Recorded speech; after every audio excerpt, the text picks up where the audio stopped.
And the reason she picked up the foul is not necessarily on the box out, but Coach Hardiman was yelling at her during the play. She seemed to be out of position defensively, and so that ended up costing her on the back end of the play when they were trying to finish. And she stays in, though. That's going to be something to watch, especially in the matchup against Matosian. Any discipline out of the 5.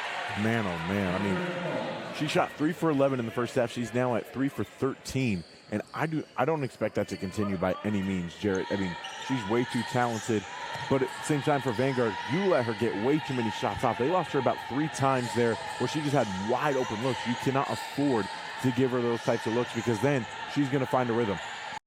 Pac West Player of the Year last season and Defender of the Year. Only the second time that's happened in Pac West history.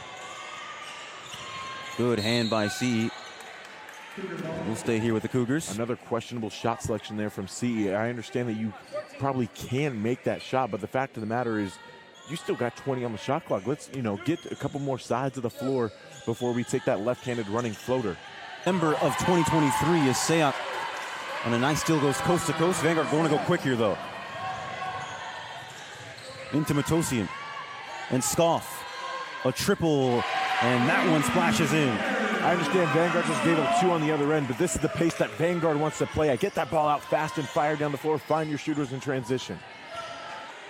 Hands it to Kirkman. This is in. Oh, nice give and go. Really good set there from Coach Hardiman. A bit of a continuous T game where the cleanup was actually a gate. And CE did a good job blowing it up, but the good continuity gives them the bucket. That's being patient on offense. In that first half as they give her an open triple there. Good rebound by CE, but at least they're winning the bench points battle now. 2 on 3, but CE opens the floodgates. It's good. Haven't even really gotten a chance to talk about the three-point shooting of APU. Even though they're only shooting about 32%, which is good enough for 5th in the conference, they have 3 players who all have 100-plus three-point field goal attempts on the team. They certainly like to get them up. They take the most threes in the conference. They make the most threes in the conference to APU. That might be 4 on Heimberger, Jared. And Kelly Heimberger is going to pick up her 4th. And that's just a really good job by Scoff continuing to pressure the rim. We've seen crashing from Matosian and Scoff in particular at an increased rate to start this third quarter. You got to think Coach Davis said something at halftime. He said, let's go ahead and put the pressure back on Heimberger. Vanguard only 6-0 boards in the first half. They have 6 in the first 5 minutes of this quarter, Jared.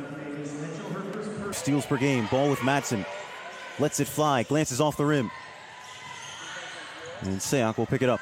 Yeah, that one actually wasn't on Madsen. That was actually on the passer. The ball, she couldn't find the seams quick enough. And so Madsen, as she was going into her form, she was still finding the seams. Not a recipe for success for any shooter. 2 teams met. She jumps up to 6 points on the night. Here comes Hudson. Lions have some numbers to work with. Scoff, 3-pointer in transition. And a flush.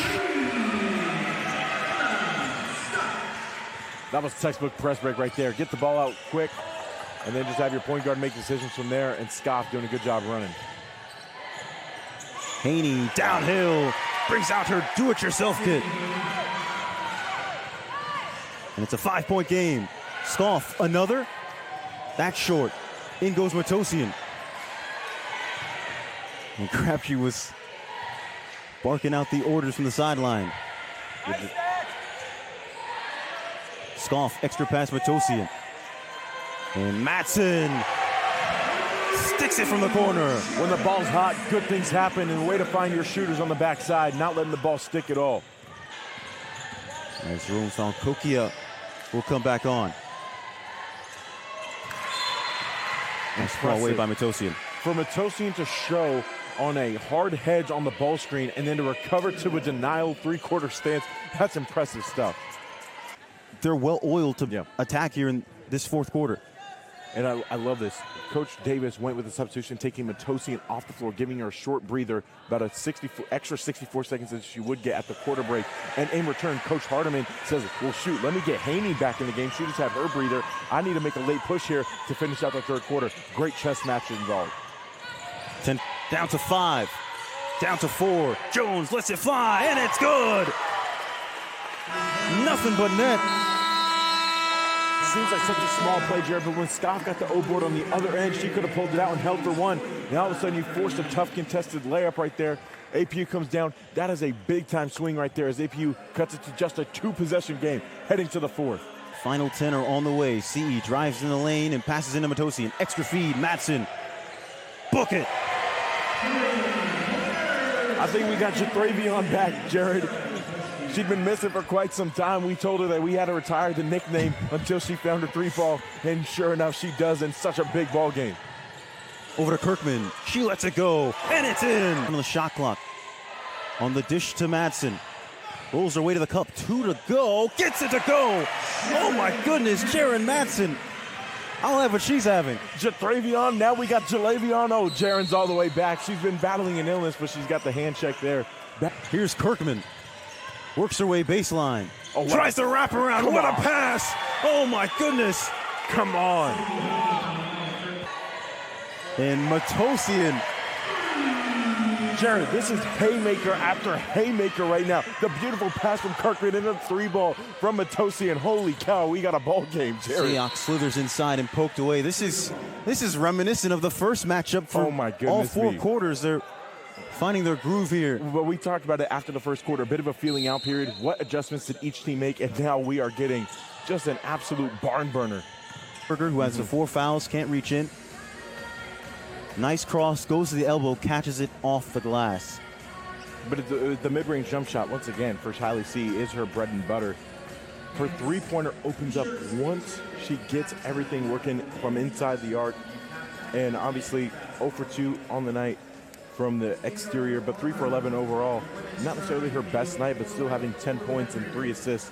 Certainly going to take that, but the most important number for me, Jared, 0 turnovers for Tylee C tonight. It's going to go on Kirkman. That's her 3rd. Coach Hardiman saying, don't foul right away. You got to get a trap on first. If I'm him, though, I'm getting Heimberger out. If I'm going to foul, I don't want her to pick up her 5th. Into Hudson. Scoff waiting to snatch it. Hudson's got to get off it a lot sooner than that. Ooh, she took a shot. Now, she understands that they're trapping, so this might be, another case of, a freshman just, lacking experience. She has to get off that ball faster when you know a team is going to be trapping. Gotta go quickly if you're APU. Jones driving in on Matosian. Well, that's the last thing you can do if you're Sarah Matosian. A rare mistake from the Eddie Senior. Try to force a turnover. How do you make sure you don't give up the basketball in a needless way? Well, I still have the 1 timeout in my back pocket, so no matter what I drop, if I need to burn one, I still have that as well. Last thing you want to do, like as you mentioned, is turn the ball over. I like that 3-stack look that they had. Anytime you stack up 4 players, I get a little bit nervous because that means all your options are coming from the same area. So the fact that I like to call it an outcast set, where you have 3 players in the stack and then just one that's away from the ball. Usually that person is like a one-on-one threat who can outmuscle their matchup to make a play at the ball, just in case, similar to a safety valve. So I'm thinking I might go to that here, similar to what they just drew up, and sure enough, they're in a stack of 3.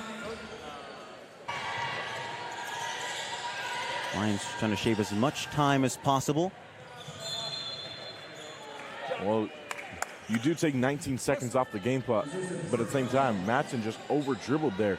I mean, she found herself in that corner for way too long. She's got to get off it a lot sooner.